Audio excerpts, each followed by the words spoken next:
Hello बच्चों, कैसे हो आप सब। आज हम करेंगे अध्याय 6 है जो हमारा उसका चैप्टर का नाम है नए प्रश्न नए विचार। तो आज हम इसका करेंगे क्वेश्चन आंसर मतलब प्रश्न अभ्यास। हम लोग आंतरिक प्रश्न कर चुके हैं, उम्मीद करते हैं आपको समझ में भी आया होगा। और आज हम करेंगे मतलब प्रश्न अभ्यास करेंगे। तो चलिए, पहला क्वेश्चन है हमारा, आओ याद करें। मैं बुद्ध ने लोगों तक अपने विचारों का प्रसार करने के लिए किन किन बातों पर जोर दिया। बुद्ध जो थे वो अपने विचारों का प्रसार करने के लिए मतलब फैलाने के लिए विचारों को किन किन बातों पर ध्यान दिया, ये हमें बताना है। तो चलिए आंसर इसका देखते हैं। तो बुद्ध ने निम्न बातों पर जोर दिया, अपने विचारों का प्रसार करने के लिए निम्न बातों पर जोर दिया। पहला है, यह जीवन कष्टों और दुखों से भरा हुआ है और कष्टों का कारण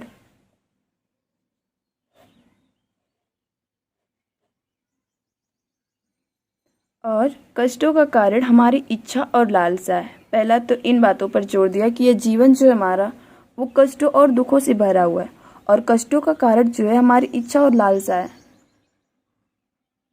इसी वजह से ये हमारा जीवन जो है वो दुख और कष्टों से भरा हुआ है। दूसरा है, आत्म संयम अपनाकर हम अपनी इच्छा व लालसा से मुक्ति पा सकते हैं।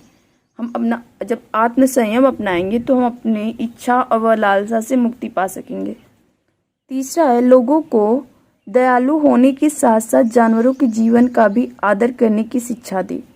उन्होंने लोगों को दयालु होने के साथ साथ जानवरों के जीवन की भी आदर करने की शिक्षा दी है। फोर्थ नंबर है, हमारे अच्छे कर्मों का परिणाम वर्तमान जीवन के साथ साथ बाद के जीवन को भी प्रभावित करता है। जो हमारे अच्छे कर्मों का परिणाम होता है ना, वो वर्तमान के जीवन के साथ साथ बाद के जीवन को भी प्रभावित करता है। हम अच्छे कर्म करेंगे तो अच्छी राह पर चलेंगे तो हमारा आज का जीवन तो सफल हो ही रहा है, हमारा बाद का जीवन भी अच्छा ही होगा। इस तरह से उन्होंने अपने विचारों का प्रसार किया इन बातों को बोल के। ओके, उम्मीद करती हूँ समझ में आएगा। अब सेकेंड क्वेश्चन है हमारा, सही व गलत वाक्य बताओ। इसमें हमें सही और गलत बताना है तो हम इसी में से कर लेते हैं बुक से ही। क्या है हमारा, बुद्ध ने पशु बलि को बढ़ावा दिया? नहीं, बुद्ध ने पशु बलि को बढ़ावा नहीं दिया। उन्होंने तो जानवरों की रक्षा करने की बात कही है, उनकी भी रक्षा करनी चाहिए। दयालु होने से मतलब उनकी जीवन का भी, पशुओं के जीवन का भी आदर करना चाहिए, तो वो कभी पशु बलि को बढ़ावा नहीं देंगे, यानी कि ये हमारा गलत है। बुद्ध द्वारा प्रथम उपदेश सारनाथ में देने के कारण इस जगह का बहुत महत्व है। हाँ, इन्होंने जो है ये पहला उपदेश जो है वो सारनाथ में दिया था, इसी वजह से इसका बहुत महत्व है, यानी कि ये जो हमारा ये सही है। अब नेक्स्ट है हमारा, बुद्ध ने शिक्षा दी कि कर्म का हमारे जीवन पर कोई प्रभाव नहीं पड़ता। बुद्ध ने क्या यह शिक्षा दी कि कर्म का हमारे जीवन पर कोई प्रभाव नहीं पड़ता? कर्म का तो बुद्ध ने ये बताया कि कर्म का हमारे जीवन पर बहुत प्रभाव पड़ता है। वर्तमान समय में भी अगर हम अच्छे काम करें तो वर्तमान समय में भी अच्छे परिणाम मिलेंगे और बाद में भी इसके अच्छे परिणाम मिलेंगे। इसलिए जो है उन्होंने शिक्षा दी कि कर्म का हमारे जीवन पर बहुत प्रभाव पड़ता है, ये नहीं कि कोई प्रभाव नहीं पड़ता, ये तो हमारा गलत हो जाएगा। फिर हमारा, बुद्ध ने बोध गया में ज्ञान प्राप्त किया। बुद्ध ने जो है वो बोध गया में बोधि वृक्ष के नीचे इन्होंने ज्ञान प्राप्त की, ये सही है। उपनिषदों के विचारकों का मानना था कि आत्मा और ब्रह्म वास्तव में एक ही है। उपनिषदों का जो मानना था कि उपनिषदों के विचारकों का मानना था कि आत्मा और ब्रह्म वास्तव में एक ही है, तो ये भी सही है कि जो उपनिषद थे उनके विचारकों का मानना था कि आत्मा और ब्रह्म वास्तव में एक है, तो यानी ये भी सही है। अब तीसरा नंबर है हमारा, क्वेश्चन नंबर है कि उपनिषदों के विचारक किन प्रश्नों का उत्तर देना चाहते थे, ये हमें देखना है। तो हमारा आंसर हो जाएगा, उपनिषदों के विचारक मुख्यतः कुछ कठिन प्रश्नों का उत्तर ढूंढने का प्रयास कर रहे थे। जैसे कुछ विचारक मृत्यु के बाद के जीवन के बारे में जानना चाहते थे। कुछ जो विचारक थे वो तो मृत्यु के बाद का जीवन कैसा होता है इसके बारे में जानना चाहते थे। कुछ विचारक जो थे वो यज्ञों की उपयोगिता के बारे में जानना चाहते थे। ये तो इसके बारे में तो जान ही सकते, लेकिन ये मृत्यु के बाद का जीवन कैसा होता है ये कैसे जानेंगे, ये तो कठिन था ना। और कुछ जो विचार थे वो यज्ञों की उपयोगिता के बारे में, मतलब यज्ञ करने की क्या उपयोगिता है इसके बारे में जानना चाहते थे। और कुछ विचारक आत्मा के विषय में जानना चाहते थे। तो ये है कि हमारा इसका आंसर हो गया। नेक्स्ट है हमारा, महावीर की प्रमुख शिक्षाएं क्या थी। 4 नंबर क्वेश्चन है, महावीर की प्रमुख शिक्षाएं क्या थी। महावीर की प्रमुख शिक्षाएं, पहला था सत्य जानने की इच्छा रखने वाले प्रत्येक स्त्री पुरुष को अपना घर छोड़ देना चाहिए। मतलब सत्य जानने की जो इच्छा रखते हैं उन्हें अपना घर तो पहले छोड़ना पड़ेगा। फिर दूसरा है अहिंसा के नियमों की का कड़ाई से पालन करनी चाहिए, मतलब कोई अहिंसा ना करे उसका, तो इन्हें कड़ाई से पालन करना होगा। तीसरा है ऊंच नीच जाति पाति का भेदभाव नहीं करना चाहिए। ये 3 उनकी प्रमुख शिक्षा है कि ऊंच नीच, आज के लोग बहुत लोग करते हैं ना, ये ऊंच जाति का, ये नीच जाति का, जाति पाति में बहुत लोग भेदभाव करते हैं। तो उनका मानना था कि ऊंच नीच जाति पाति का भेदभाव नहीं करना चाहिए। ये हो गया महावीर की प्रमुख शिक्षाएं। अब नेक्स्ट है हमारा, आओ चर्चा करें। आओ चर्चा करें में अनघा की माँ क्यों चाहती थी कि उसकी बेटी बुद्ध की कहानी से परिचित हो। तुम्हारा इसके बारे में क्या कहना है। अनघा की माँ जो थी वो क्यों चाहती थी कि उनकी बेटी जो है वो बुद्ध की कहानी से परिचित हो। अब आपका इसके बारे में क्या कहना है, क्या ख्याल है, क्या कहना चाहते हैं। तो आंसर है हमारा, अनघा की माँ चाहती थी कि उसकी बेटी बुद्ध की जीवन और उनकी शिक्षाओं से भली भांति परिचित हो। वो चाहते थे कि बुद्ध के जीवन, उनकी बेटी जो है वो बुद्ध के जीवन और उनकी शिक्षाओं से भली भांति परिचित हो, यानी अच्छे से परिचित हो। इसलिए वह अपनी बेटी को बुद्ध की कहानी से परिचित कराना चाहती थी। इसीलिए जो अनघा की माँ जो थी वो इसलिए बुद्ध की कहानी से परिचित कराना चाहती थी अपनी बेटी को। अब क्वेश्चन नंबर 6 है हमारा, क्या तुम सोचते हो कि दासों के लिए संघ में प्रवेश करना आसान रहा होगा। तर्क सहित उत्तर देना है। जो दास थे उन्हें जो थे संघ में प्रवेश करना आसान रहा होगा। तो यहाँ पे देखिए आंसर है हमारा, महावीर व बुद्ध के संघ में दासों का प्रवेश करना सरल नहीं रहा होगा, क्योंकि बुद्ध ने संघ में रहने के लिए जो नियम बनाए थे उनके अनुसार दासों को संघ में प्रवेश करने से पहले अपने स्वामी से अनुमति लेना आवश्यक था। जो महावीर व बुद्ध के संघ में दासों का प्रवेश करना सरल नहीं रहा होगा, क्योंकि बुद्ध ने संघ में रहने के लिए जो नियम बनाए थे उनके अनुसार जो दास थे उनको संघ में प्रवेश करने से पहले जिनके दास थे वो, जिनके यहाँ मतलब काम करते थे, जिनके गुलाम थे वो, पहले उनका मतलब वो अनुमति लेना आवश्यक था, तभी वो जो हैं वो संघ में प्रवेश कर सकते हैं। ये रहा आंसर हमारा। अब ये नेक्स्ट है हमारा, आओ करके देखें। इसे करके देखते हैं। 7 नंबर क्वेश्चन, इस अध्याय में उल्लिखित कम से कम 5 विचारों तथा प्रश्नों की सूची बनाओ। इस अध्याय के हमें कम से कम 5 विचार तथा 5 प्रश्नों की सूची बनाना है। उनमें से किन्हीं 3 का चुनाव कर चर्चा करो कि वे आज भी क्यों महत्वपूर्ण हैं।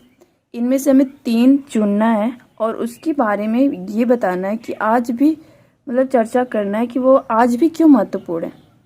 तो पहले 5 विचार को देखते हैं, फिर 5 प्रश्नों की सूची बनाएंगे, उसके बाद उसमें से छांट के 3 प्रश्नों का उत्तर देंगे। ओके, तो ये रहे हमारे विचार। पहले तो विचार पूछा, 5 विचार है हमारे।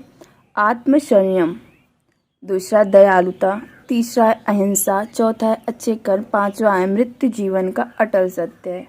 ये किसने कहा था? मृत्यु जीवन का अटल सत्य है, तो बुद्ध ने अपनी माँ को समझाते हुए कहा था। तो आत्मसंयम, दयालुता, अहिंसा, अच्छे कर्म करना, मृत्यु अटल सत्य, ये 5 विचार हैं इस अध्याय के। और प्रश्न 5 प्रश्न भी की सूची बनाना है। तो पहला प्रश्न जो है वो इसमें बोला है कि जीवन कष्टों व दुखों से क्यों भरा हुआ क्यों है। जीवन जो है कष्टों व दुखों से भरा हुआ क्यों है? दूसरा है, क्या मृत्यु के बाद जीवन है? तीसरा है, यज्ञों की क्या उपयोगिता है? चौथा है, विश्व में ऐसा क्या है जो कि अस्थायी है और मृत्यु के बाद भी बचता है? पांचवा है,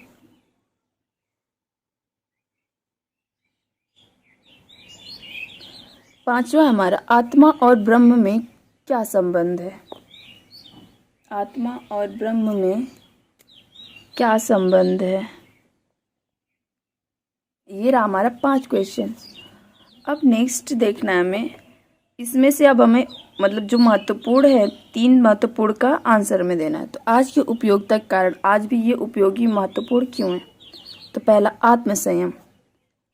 आत्मसंयम, आज मनुष्य की इच्छाएं और लालसाएं बढ़ती जा रही हैं जो उसके बढ़ते दुखों का कारण है। अतः आज भी मनुष्य आत्मसंयम अपनाकर दुखों से छुटकारा पा सकते हैं।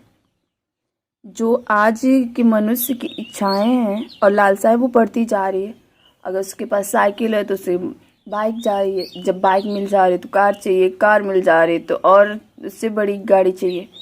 मतलब इसकी जो लालसाएं और इच्छाएं ये बढ़ती जा रही है जो उसके बढ़ते दुखों का कारण भी है। अतः आज भी मनुष्य आत्मसंयम अपनाकर दुखों से छुटकारा पा सकता है। दूसरा है हमारा अहिंसा। आज चारों तरफ अपनी समस्याओं को दूर करने के लिए हिंसा का रास्ता अपनाया जा रहा है।